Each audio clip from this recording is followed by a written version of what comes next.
He's the tallest man on the radio, so sit right back and enjoy the show. Flying through the air like a ballistic missile. Here's your host, Ben Kissel.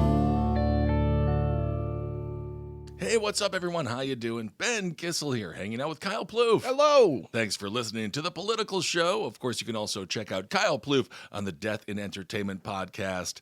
So this week, we have 3 episodes. Obviously, there's been a whole bunch of stuff that happened this past weekend. Has there? Indeed. Have you not heard the news? However, I don't want to touch the subject yet about the assassination attempt on Donald Trump until we get all the information, or at least as much information as possible for Friday's episode, because conspiracy theories are birthed within the first 20 minutes of things like this occurring, whether it be 9/11, whether it be the shooting of the children at Sandy Hook. Conspiracies are very poisonous, most of the time incorrect, and often or all the time destabilizing to this already borderline crumbling nation. So we want to be very careful when we discuss what happened this past weekend at the Trump campaign rally, not to be one of the perpetrators of misinformation. One of the pet peeves I will say, just as a whole, when it comes to national events that occur, not everyone has to run to their pod cave. No. All of a sudden, everyone's like, to the pod cave, Robin. It's up to us. We're comedians from Connecticut. Yeah. And if we don't talk about what happened right now, it's about content. With zero information. We all have the same information. We're all watching the same shit. Yeah. So that is where conspiracy is birthed. And of course, like all good conspiracy, there are sand kernels, or perhaps even larger kernels, depends on what you eat last night, of truth. So that is an interesting component of good conspiracy. Yeah. But we want to, of course, make sure when we extrapolate on said truth, we do it as honestly as possible. So wait for Friday's episode, where we'll talk about Thomas Crooks, the Secret Service, and what happened this past Saturday. There's been so much news to cover. We have plenty to talk about today. Milwaukee is buzzing. Yeah. Oh, you can hear the cocks. You can hear the cocks coming now, baby. I was going to say khaki pants, but a lot has happened. Rudy Giuliani fell over. It's horrible for a podcast because there's no audio, but just Google Rudy Giuliani falling over a bunch of chairs. Yeah. It's hilarious, and then he can't get up because he's like the opposite of a weeble wobble.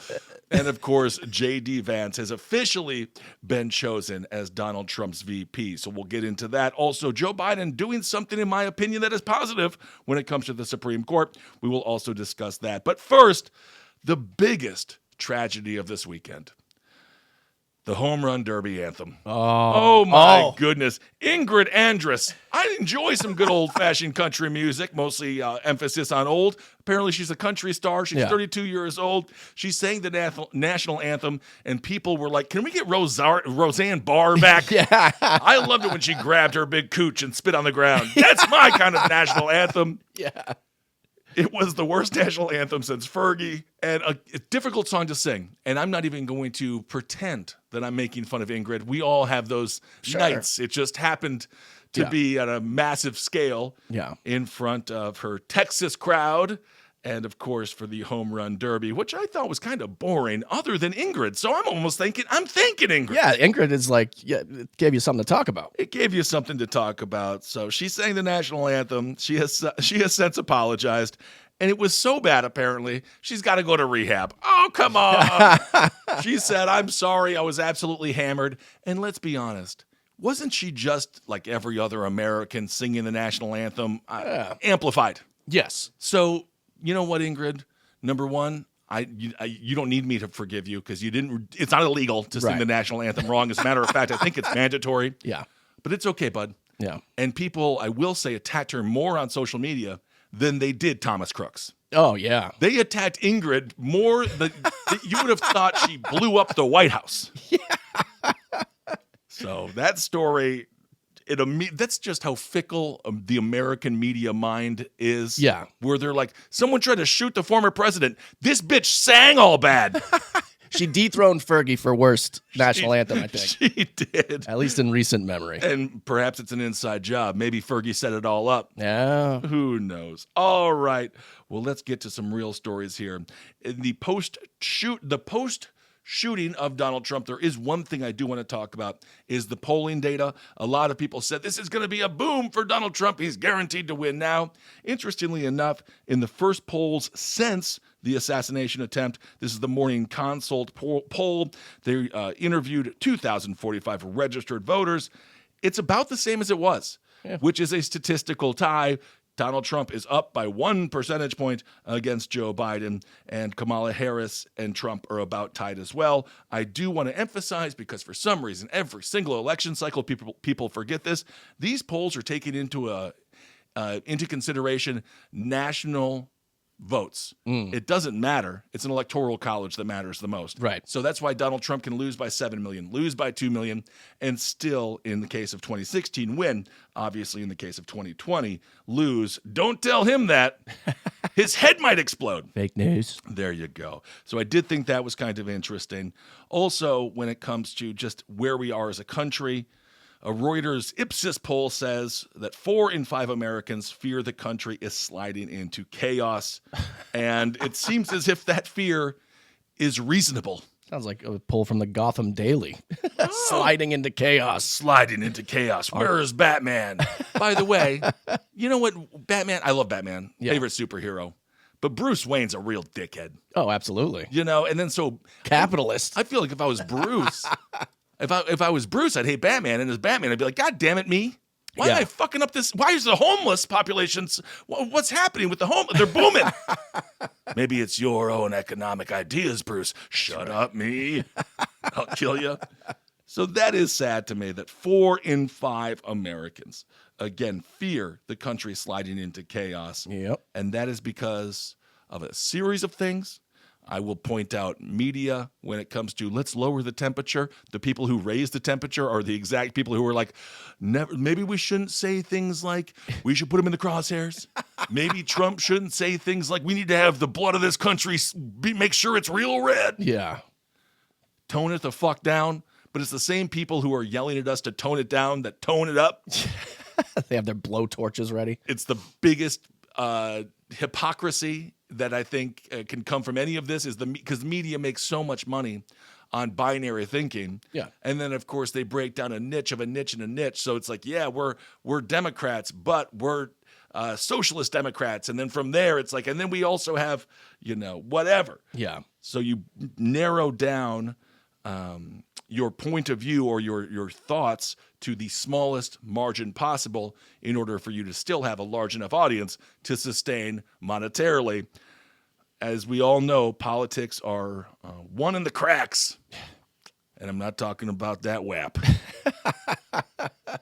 Crack, fracture, and then obviously, theoretically, win. All right, but let's get to some policy before we talk about the RNC, which has been interesting to say the least. Mm-hmm. Ain't no cheese curd safe.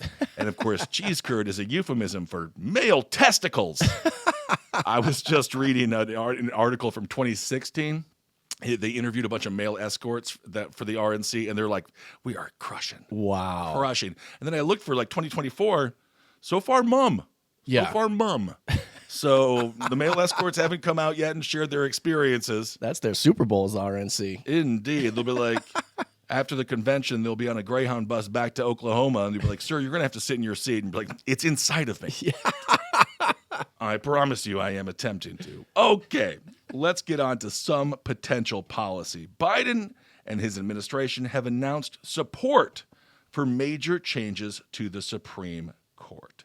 This is something I'm completely in agreement with, specifically when it comes to the changes that they are suggesting.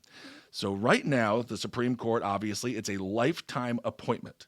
This, under this new idea or this new proposal, would change. So what does this entail? Including proposals for legislation to establish term limits for the justices and enforceable ethics code. Now, the ethics code, the only concern that I have, as everyone who knows me knows, who's writing what ethics are? Yeah.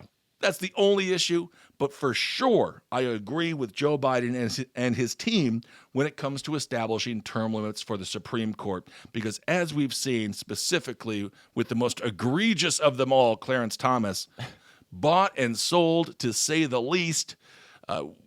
You can't trust once money is involved, you can't trust any of these decisions. And that, of course, is one of the reasons why 4 in 5 Americans think we're sliding into chaos, because they look at the Supreme Court now as a hyper-partisan political body as opposed to a institution that's supposed to be above partisan politics. Right. And they're solely to not necessarily create legislation, but to figure out what is the best path forward for a rational America. So they want to establish term limits, an ethics code, obviously, as outrage continues to grow when it comes to people making a lot of money off the bench, and also specifically when it comes to the overturning of Roe v. Wade. This is what Joe Biden had to say. No, I will not be doing an impression. Unless you want to hit me in the head with a hammer. Yeah. Unfortunately, acting isn't my strong suit. All I can do is be me. That's right. For better or for better. He says, I'm going to need help on the Supreme Court because I'm about to come out. I'm so proud of him. I'm coming out. I want the world to see I cannot walk. Okay. So he says, I don't want to prematurely announce it. So he says he doesn't want to prematurely announce it. But I think he's going to, because he can't stop, because his brain's going and the mouth is like kind of behind him. Yeah. And then he's like, I'm fucking up. And I keep on talking. But I'm about to come out with a major this is Biden, but I'm about to come out with a major initiative on limiting the court. I've been working with constitutional scholars for the last 3 months, and I need some help. So I'm not exactly sure why he asks for help all the time. But nonetheless, this is something I think the American people overall, I don't know the polling data. This is just a gut feeling. I would assume the majority of the American people are like, yeah, maybe a lifetime appointment for these people. I mean, Amy Coney Barrett got in there. I think she was, 49? She's going to be there until we die, right? Wow, yeah. And things have changed so fast. It's interesting to have people who didn't grow up with the tangible internet we have now, making policies about those things. And of course, the reason that it's so scary is because they have no idea what they're talking about. And then the biggest financier is just like, you're just going to want to let Google have everyone's information. That's what the people want. Yeah. So they have to retire. There's no way to oust them. They have to retire or die, or you could impeach. But again, that process, like AOC, she announced 2 articles of impeachment. It's going nowhere. It's political gamesmanship. It's almost impossible. Yeah. Specifically, is the way that the Senate is working now. The House, it's so divided. There's no way you're going to get one group to jump over to the other side and vice versa. So it's more of just, a fallacy, unless they did something so horrible, like just started jerking off or something during a hearing. I don't know. It's just crazy. Clarence Thomas it's proven now that he's bought and sold. Totally corrupt. Yeah. I mean, and there's nothing anyone can do. You can disagree with Sonia Sotomayor, but she got flowers and was like, just want to let everybody know these dandelions. Yeah, they came from Teresa. Just want to let you know. So to her credit in that sense, yeah, at the very least, more transparent, because it is like pulling teeth to get Clarence Thomas to admit, where did you go on that yacht trip with those billionaires? What did you talk about? Anyway, Biden went on to say, this decision today has continued the court's attack in recent years on a wide range of long-established legal principles in our nation, from gutting voter rights and civil rights to taking away a woman's right to choose. Today's decision that undermines the rule of law in this nation. So there is a little bit of policy in all of this, in this chaos that obviously all of us are experiencing right now. And if I'm the Biden campaign, I would be like, hey, I'm the one who wants to get these old fogies out of here. Just not me. Just not me. Also, Joe Biden is desperately courting the black vote. He knows he needs at least 90% of black support if he's going to win, specifically in some of these key swing states and battleground states like Georgia. So he went to speak to the NAACP, and he talked about black jobs. He didn't talk about the radio host he got fired. Yeah, exactly. That's gonna come back to bite him. I think. It should. Yeah. But he did talk about how Kamala Harris and President Obama were both black, and they were in the White House. Nice. He also mentioned unemployment, which is true. Black unemployment is down to about 5.7. White unemployment's around 3, and Asian unemployment's around 2.7. However, he doesn't mention salaries, right? So the average salaries for black people, the average wage is $52,860 per year. That's according to the U.S. Census Bureau. And for whites, it's $77,000. So that's a $24,000 difference, and that's life-changing stuff. Right. So, okay, black unemployment, it's up. But, of course, the salaries and the salary gap is staying the same, which I think is a larger issue almost than black unemployment. So anyway, just something to keep in mind there. A couple of things from the Biden camp and the Biden administration. All it takes is an assassination attempt for people to forget that debate as well. My God, that's probably a conspiracy theory in its own right. We'll get to them all. Kyle's doing the research on all the conspiracy, by the way. Yes. It is incredible how many people, we hang out with everybody. Yeah. So many people being like, it was shrapnel. I'm a big pro wrestling fan. I was like, maybe he cut. Maybe he bladed. Maybe he bladed. But we'll get to it again on Friday. Ketchup packet in his pocket. Ketchup. And he does love ketchup. He does. There's Big Macs. Of course, that's Donnie T. All right. But let's move on. Let's talk about what happened with the RNC. J.D. Vance, speaking of billionaire backers, the only reason he is 39 years old, the youngest vice presidential candidate, I believe Nixon was 40, is because of a man named Peter Thiel.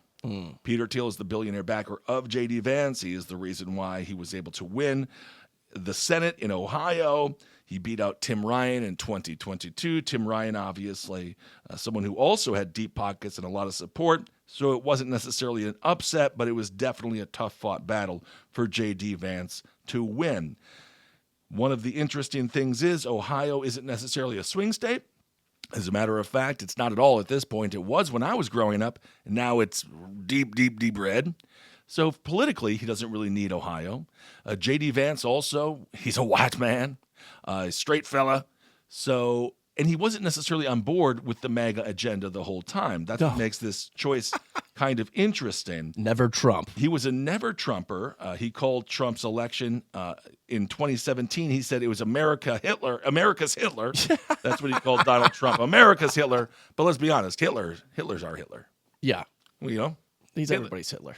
Come on. Hitler's universal. Yeah. It's the universal language of hate. So he then said Donald Trump was a, quote, moral disaster. He said he was a total fraud who didn't care about regular people. And then he also called him reprehensible.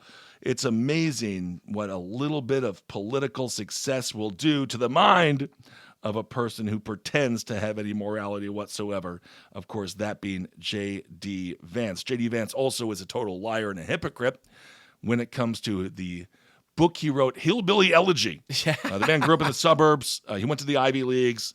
He ain't like you and me. I'm sorry. But he is attempting to be like, I'm just like you. Every morning I wipe my butt wrong. And it's like, oh, thank you. Thanks so much. That's what you think. That's how you think. That's what you think regular people like us do. Okay. Every night I look at that bottle of bourbon and I can barely resist. This is what Vance wrote in a message to a friend, which I can't imagine how cool that would be to be friends with J.D. Vance. Yeah. He wrote a message. He says, I go back and forth between thinking Trump is a cynical asshole like Nixon who wouldn't be that bad and might even prove useful, or that he's America's Hitler. How is that for discouraging? With a little question mark. Of course, again, he was best known for his best-selling book, Hillbilly Elegy, and he also called Trump, quote, cultural heroin. Wow. Which is kind of, I would say, if anything, it would be cultural cocaine. Which, by the way, we're going to cover this on the YouTube podcast. Colombia, they got too much cocaine. Yeah. I was just reading an article. They're like, we can't get this shit out of our hands. It's like, yeah, because you poisoned it all with fentanyl, and now people are scared as hell. Yeah. And they're just going to go with what Kyle goes with, which is the Bang energy drink. Woohoo! And man, it doesn't make you, it makes you great. And then he called Trump, quote, just another opioid. I really disagree with both of these because heroin and opioids don't really get people out shooting. No. They tend to get people in sleeping. I could go. I wish someone would just run as like, I'm the opioid of the people. Yeah. Everyone rest. Take it easy. Maybe we should just get Jimmy Carter back in there. Just be like, sleep like Jimmy. Yeah. A cultural heroine. That sounds like a compliment. Sounds like a band. I'm cultural heroine. Yeah. Yeah. We're cultural heroine. What's up, everyone? I don't know why she doesn't love me anymore. So he told CNN ahead of the 2016 election that he was definitely not voting for Donald Trump, and he even contemplated voting for Hillary Clinton. However, he did not vote for either of them. He voted for a person I never thought I would remember, Evan McMullin. Do you remember Evan McMullin? I don't think so. He was a former, I want to say he was a Marine. He was in the military. He's got a dumbass haircut. He was super boring. And people who are never Trumpers are like, we got faith in Evan McMullin. He was extremely boring. He actually looks like he was on heroin. So this is what he tweeted. This is what he said after the Access Hollywood tape, which of course was the big October surprise of 2016. He says, fellow Christians, everyone is watching us when we apologize for this man. Lord help us. Unless he makes me the VP, in which case I'm like, what is it? What's a pussy? Yeah. Maybe he calls hamburgers pussies. And that's what he likes to grab. So Vance also tweeted, Trump committed serial sexual assault. Unless I'm the VP. If I'm the VP again, what is sex? I mean, What's an assault? Then he says, he called Donald Trump one of USA's most hated, villainous, and douchey celebs. Douchey. Add the douchey at the end. I do like the use of douchey in there. Again, unless he makes me a VP, unless he makes me the VP. This is what also Vance also wrote in a now deleted tweet. He deleted it. He says there is, and this is regarding the white nationalist rally in Charlottesville, Virginia. I was in Charlottesville. I have no idea what the fuck they were so mad about. Wow. Have you been to Charlottesville? No. It's beautiful. Really? There's restaurants everywhere. These jackasses that look like Target employees, they marched down it's all just nice restaurants and bars. And I have no, I'm going to say they were lame. I'm going to say that they were lame. Anyway, in a now deleted tweet referencing Donald Trump, sort of paraphrasing when he was like, people good on both sides, yada, yada, yada. If you want to read the longer thing, you can. It's long and winding, and so both sides are like, see, he says that. And they're like, well, see, he says that, because he says like fucking everything. Yeah. So he wrote, there is no moral equivalence between the anti-racist protesters in Charlottesville and the killer and his ilk. And of course, that was, what was her name? Was it Heather? The woman that died based on that fucking piece of trash who drove the car into the crowd of people. I believe her name was Heather. And that was just absolutely devastating. So this is just from 2016. We're only in 2024. What a difference 8 years makes. So he is now officially working with Donald Trump. He is going to be the, quote, Trump whisperer, despite the fact Vance told CNN's Jake Tapper in 2016, I'm definitely not going to vote for Trump because I think he's projecting very complex problems onto simple villains. Which, again, sounds like a real hillbilly elegy to me.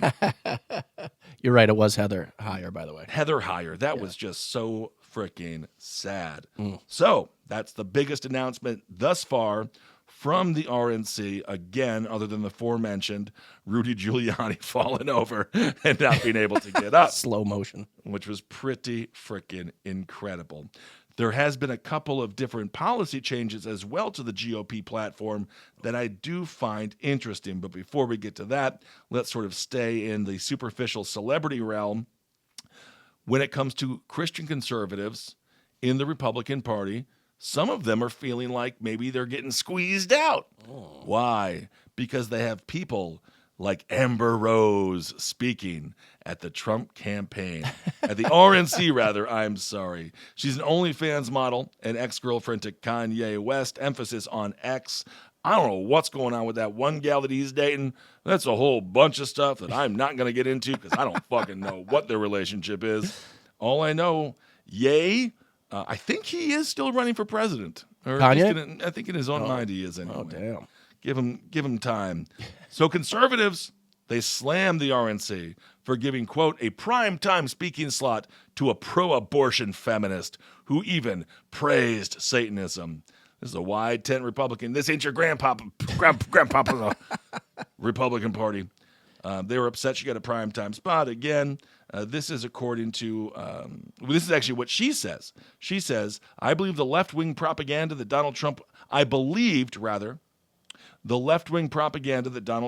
a racist. That's what she told the audience before claiming that her own research, air quotes research, then led her to realize that, quote, Donald Trump and his supporters don't care if you're black, white, gay, or straight. It's all love. I will say to her point, if you love Donald Trump, he doesn't give a fuck. No. He will take love from anybody. Yeah. You're one of the good. You're great. This is awesome. I'm a quadruple murderer. Well, you can't vote, but I do support you. I appreciate your support. I appreciate your support. Can you get your family members to vote? Okay, that's the end of that. So while Republicans expressed support for Rose and praised her speech, there were some conservatives that did not like her because, well, she's got boobs.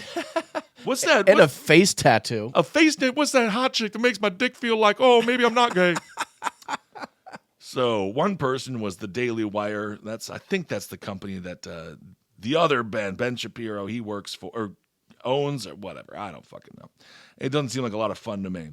So Matt Walsh, he's the guy who was like, let me see your pussy. He's always looking at people's genitals just to make sure they ain't lying. He did a whole movie on transgender shit, and it's just like, bro, just get the implants already. Let me see your genitals. We know. It's like an alcoholic who only talks about booze. It's like, buddy, go have a. You're not done yet. Go have a beer. So this is what Matt Walsh says. He says, the RNC giving a primetime speaking slot to pro-abortion feminist and self-proclaimed slut I do declare. with a face tattoo whose only claim to fame is having sex with rappers? Truly an embarrassment. Not a single voter will be mobilized by this person. Did you not know Donald Trump? Yeah. Donald Trump was banging chicks like this forever. God. Yeah.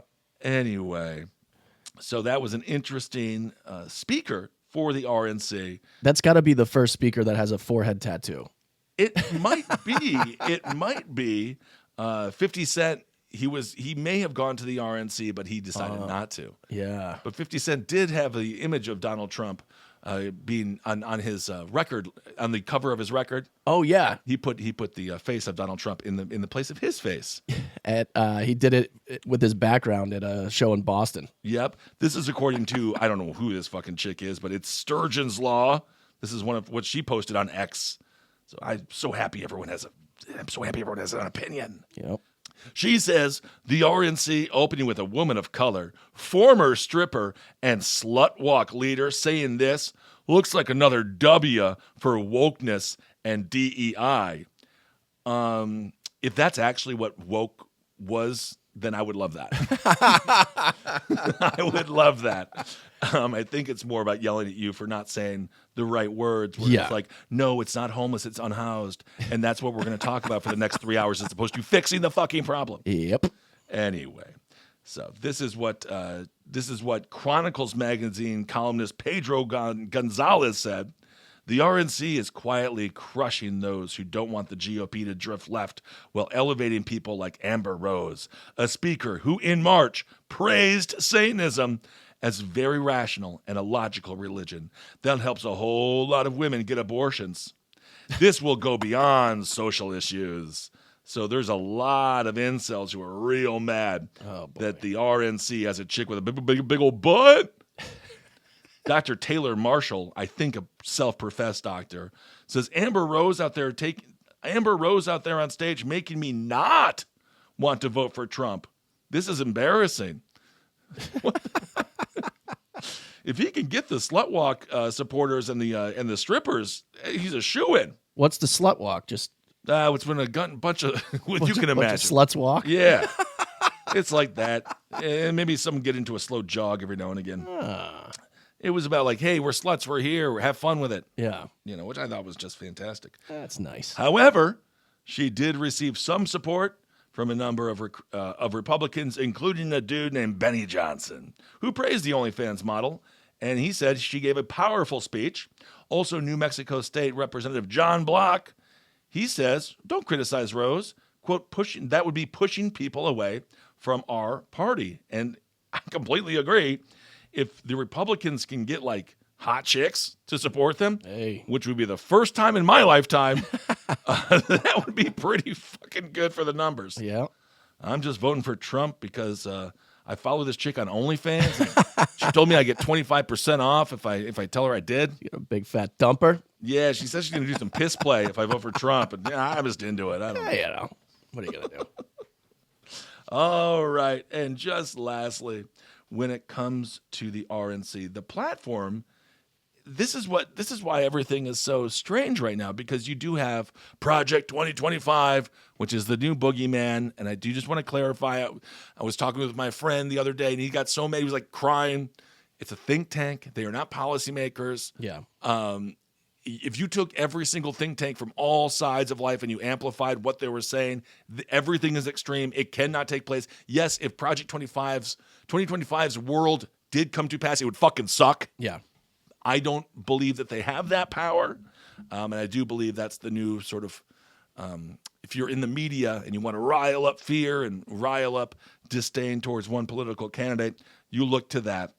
And most rational people would be like, yeah, that seems horrible. Of course, they basically want to live in a world of puritanical standard that is absolutely unattainable and impractical, and certainly not something that they actually follow in their own lives, much like the dude who was, oh my goodness, I'm blanking on the convention. It was CPAC. It was the dude, Google head of CPAC, and then he was getting a ride home, and he was like, can you suck my dick, please? Matt Schlapp? Matt Schlapp. We're all about family values in a Pornhub sense. I'm going to slap you with my cock. Yeah, well, that said a lot, but I'll let you do it because that was the first time you heard of it.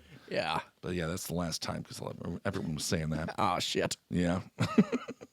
Anyway, in an interesting turn of events that, again, will this move the needle for more centrist people to take a look at the Trump administration or the Trump Republican Party and support them? I have no idea. And again, I want to say this before I even talk about this. Donald Trump is the reason Roe v. Wade was overturned, because he appointed 3 Supreme Court justices that all lied and, of course, changed the rule of law that was established well over 50 years in this country. However, the Republican Party, and this is also angering a lot of social conservatives, it looks like their official platform is going to abandon a decades-long push for federal abortion ban, and it's also going to soften its stance on same-sex marriage. Ooh. This is according to changes made in a draft at the policy platform that passed on Monday.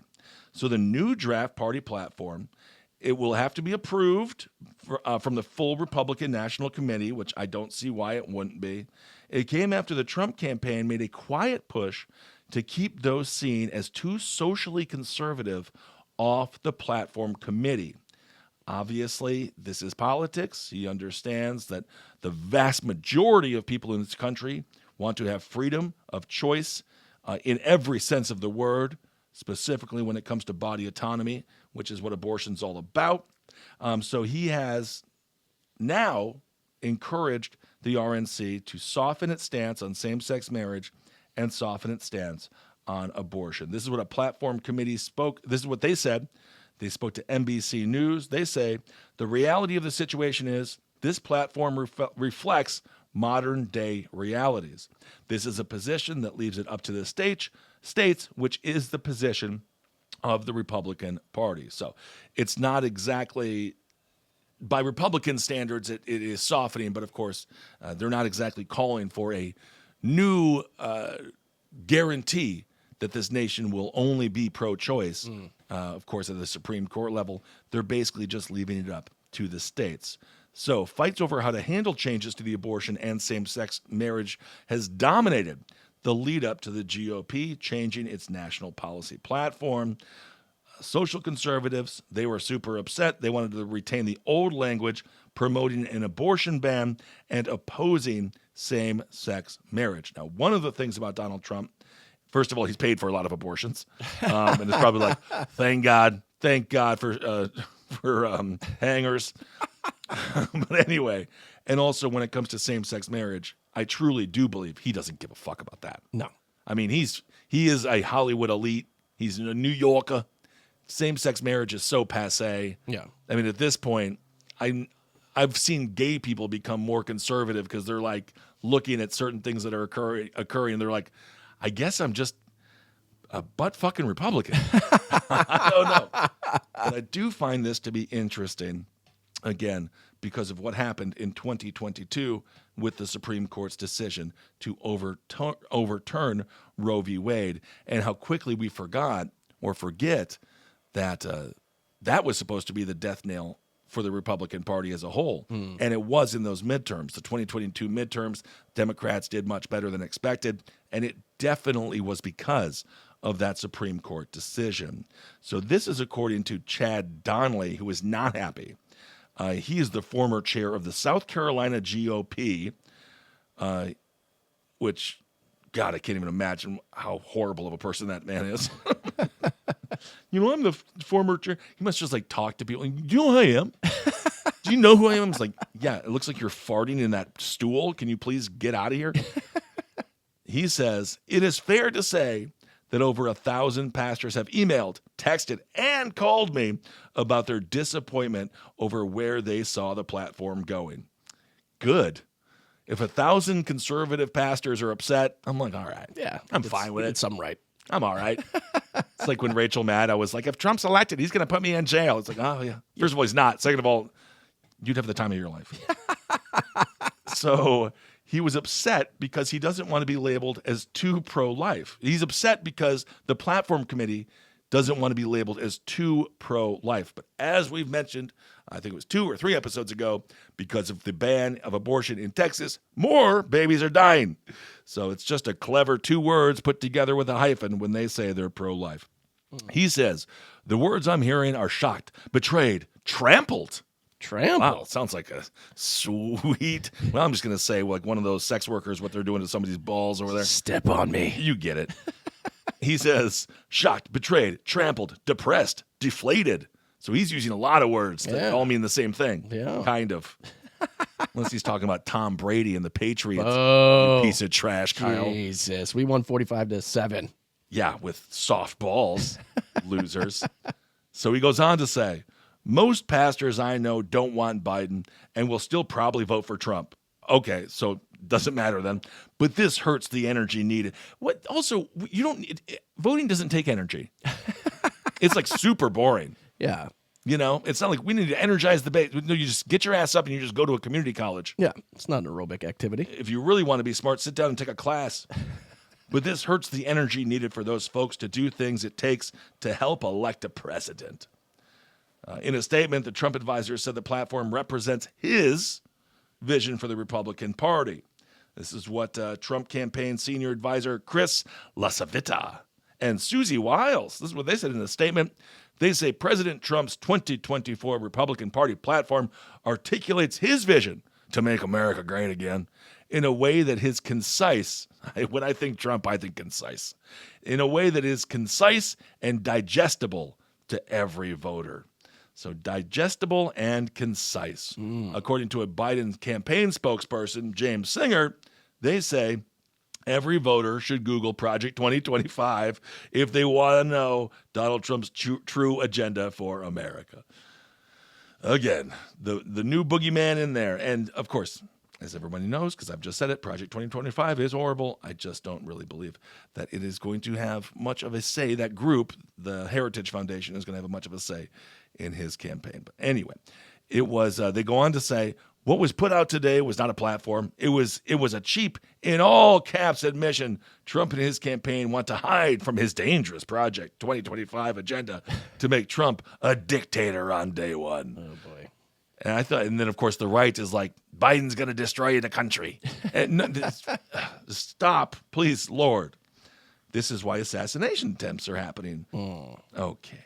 So Trump is going to be a dictator on day one, destroy our system of checks and balances, cut Social Security, which that's actually not his platform, and ban abortion and worse. Anyway, so that would be the Biden campaign coming out and talking about how this is not a softening whatsoever, rather a way for the Trump campaign to hide the fact that he wants everybody to be fat and pregnant. I don't know. But if you can get rid of checks and balances, then that's not checks and balances. No, I mean, you could say literally the thing that I agree with the Biden administration. You could say the exact same thing. Like, he's trying to erode the Supreme Court. He's trying to get rid of checks and balances. You can just say anything. Yeah. But of course, when people have a motivation, whether it be financial or political, we've got to take everything they say with the proverbial grain of salt. And hopefully everyone has a bunch of salt around their rims and sipping a margarita right now to get through this interesting time. All right. Well, that's this episode. Thank you guys so much for listening. Next episode, again, we'll get into the Secret Service, what they knew, what they didn't know. Certainly not a lot of heroes around in Pennsylvania this past weekend. And then again, we'll get into the conspiracy theories about this Crooks character. So if you have any, feel free to DM me, Ben Kissel 1 on Instagram. What do you think? I'm more than all ears because it's fascinating. And at the end of the day, we should all agree that it has destabilized the nation, and we do need to come together, whether it be in a hotel room at the RNC convention or just in your own... Getting trampled. Or just watching Amber Rose on OnlyFans. We need to ejaculate together. Hey! Boys, girls, everyone. All right, everyone. Thanks for listening. We'll be back later on. Bye.